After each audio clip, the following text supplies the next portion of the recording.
excited. Cool. At first glance, it is a graveyard of keys and ribbons, space bars and knobs, a mound of machines.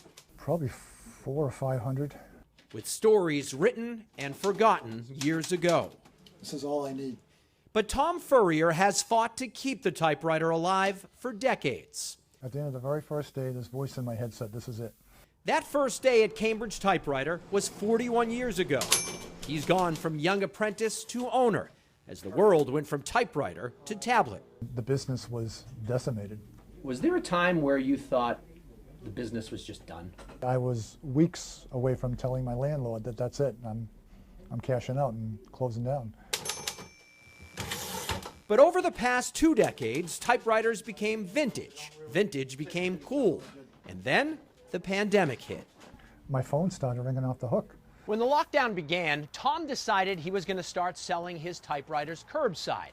So people would literally window shop, coming up to the window, pointing at the typewriter they would want to try, and then Tom says they would come outside to this bench to see if that typewriter was just their type. We are the busiest we've ever been in 41 years. In a time of doom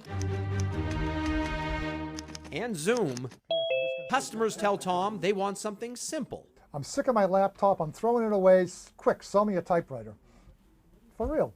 I didn't have any in-person classes, so I had more time at home. 15-year-old Abigail Gefkin is an aspiring writer. She started her own newsletter during the pandemic. Can I try that one? Sure. And she's one of Tom's frequent visitors. I think the really cool thing about the typewriters is you feel kind of connected to the people who've used it in the past. And then, of course, there's the clickety-clack that everybody loves. Computers crushed the typewriter. A pandemic has brought them back. And Tom Furrier is busier than ever, happily refusing to turn the page. My wife will find me with a spring hook and a screwdriver in my hand, slumped over a typewriter one day, and that'll be it.